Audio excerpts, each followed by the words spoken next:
আমরা অনেক সময় দেখতে পাই যে বীমা পেশায় যারা নিয়োগ হচ্ছেন, নিয়োগের পরে তারা বিভিন্ন কারণে এই পেশায় টিকে থাকতে পারছেন না। অনেকেই পিছিয়ে পড়ছেন। গতির সাথে তাল মিলিয়ে চলতে পারছেন না। এই সংক্রান্তই পরামর্শ চাইবো আজকের ২ স্যারের কাছে। ১ম এ যাবো পারভেজ সাজ্জাদ স্যারের কাছে এই বিষয়ে পরামর্শ চাইবো যে বীমা পেশায় পিছিয়ে পড়া কর্মীদের এগিয়ে নিতে আপনার পরামর্শ কি? স্যার এ বিষয়ে কিছু বলবেন। ধন্যবাদ। বীমা একটি গুরুমুখী পেশা। গুরুমুখী পেশা এই কারণে, বীমা পেশায় আপনি যদি ভালো করতে চান অ্যাজ এ বিগিনার, তাহলে আপনাকে একজন ভালো, মাহমুদ সাহেব যে কথাটা বলেছেন, একটি ভালো কোম্পানি পছন্দ করতে হবে এবং একজন ভালো নেতৃত্ব বেছে নিতে হবে। যদি নেতৃত্ব বাছায় আপনার ভুল হয় অ্যাজ এ এজেন্ট হিসাবে, তাহলে আপনি বেশি দূর যেতে পারবেন না। এখন এই যে পিছিয়ে পড়ে মানুষ, যেটা আমরা বলি যে বীমা পেশায় পিছিয়ে পড়া মানুষ, পিছিয়ে পড়ার পিছনে মূল কারণ হচ্ছে যদি তার সুপারভাইজার ভালো না হয়, সে যদি তার অধীনস্থ কর্মীর ক্যারেক্টার অ্যানালাইসিস না করে, তার শর্টকামিংস গুলো ফাইন্ড আউট না করে, তাকে শুধু পলিসি সেল করতে বলে, তাহলে সেই কর্মী দিয়ে আপনি সফলতা পাবেন না। পিছিয়ে পড়ার যে কারণ, সেইটা খুঁজে বের করা খুব জরুরি। অনেক কর্মী থাকে বীমা পেশায় আছে, কিন্তু তিনি খুব ইন্ট্রোভার্ট, তিনি মানুষের কাছে নিজেকে তুলে ধরতে পারেন না, তিনি শাই ফিল করেন।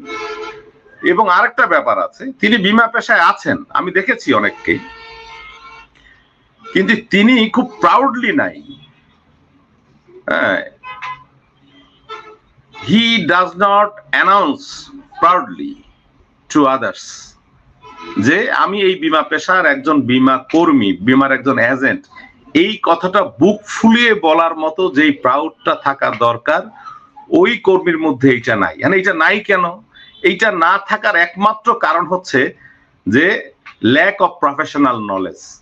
তার মধ্যে তার যেই পেশাগত যেই জ্ঞানটা দরকার, সেই জ্ঞানটার অভাব থেকেই মানুষের মধ্যে কিন্তু কনফিডেন্স তৈরি হয় না, পেশার প্রতি ভালোবাসা তৈরি হয় না। এবং যখনই একজন মানুষের পেশার প্রতি ভালোবাসা তৈরি হবে না, তখন তার মধ্যে কিন্তু আপনার কনফিডেন্সটা আসবে না। এটা হলো ফার্স্ট। তাহলে যিনি সিনিয়র আছেন, তার প্রথম দায়িত্ব যে তার কর্মীকে পেশাগতভাবে প্রশিক্ষিত করে তোলা। যতক্ষণ না পর্যন্ত আপনি পেশাগতভাবে প্রশিক্ষিত না করে তুলে তাকে মাঠে পাঠাবেন, হয়তো তার কাছ থেকে আপনি কিছু পলিসি পাবেন, হয়তো সেই ব্যক্তিও কিছু ভালো ইনকাম হঠাৎ করে ফেলবে, কিন্তু but he will not continue in the profession proudly.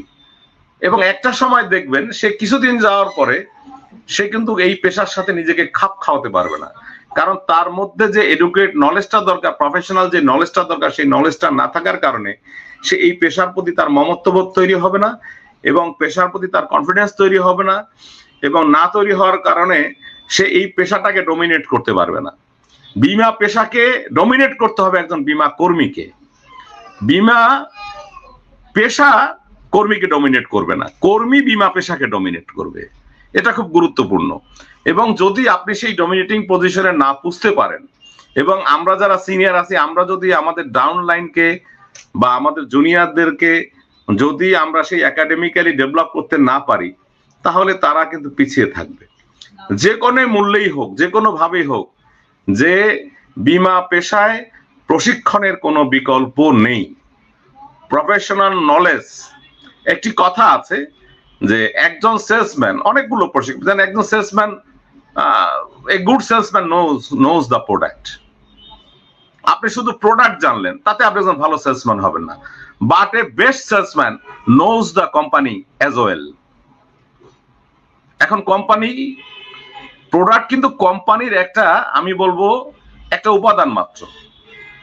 তো আপনি যেই কোম্পানিতে কাজ করবেন সেই কোম্পানি সম্পর্কে জানতে হবে, সেই কোম্পানির প্রোডাক্ট গুলা সম্পর্কে জানতে হবে, সেই কোম্পানির ম্যানেজমেন্ট সম্পর্কে জানতে হবে, সেই কোম্পানির ম্যানেজমেন্টের যে এক্সপেন্সেস গুলো আছে সেগুলো জানতে হবে, সেই কোম্পানির অ্যাক্টিভিটিস গুলো আপনাকে জানতে হবে, এবং ইনস অ্যান্ড আউট এভরিথিং যখন আপনি আপনার কোম্পানি সম্পর্কে জানবেন, একটা কর্মীকে আমরা যখন জানাতে পারবো, বুঝাতে পারবো যে you are serving in this company, it is a unique company, এই ধারণাটা যদি কর্মীর মধ্যে না দিতে পারেন, তার পেশাগত জ্ঞানটা যদি তার মধ্যে না দিতে পারেন, তাহলে কর্মী পিছিয়ে পড়বে।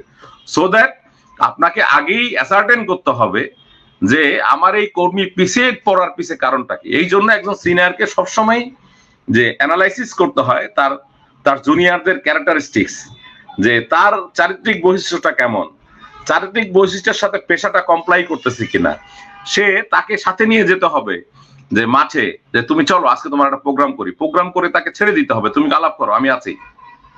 সে পাশে থাকবে, সে ফলো করবে, তার আলাপ করতে গেলে তার শর্টকামিংস গুলো কি হয়, সরি, তার মধ্যে শাইনেসটা কতটুকু কাজ করে, সে কি নিজেকে একদম মানে প্রাউডলি অ্যানাউন্স করতে পারতেছে কিনা, সেই কোম্পানির প্রত্যেকটা ডিটেলস জানে কিনা, গ্রাহক কোনো আপত্তি যদি করে সেই আপত্তি মোকাবেলার করার মতন তার কাছে যথাযথ জ্ঞানটা আছে কিনা, তার কাছে তাৎক্ষণিক কোনো নলেজটা আছে কিনা, এই জিনিসগুলো ফাইন্ড আউট না করে যদি শুধু প্রিমিয়াম আনো বলি, তাহলে প্রিমিয়াম হয়তো কিছুদিন আসবে, ওই কর্মী বেশি দিন থাকবে না।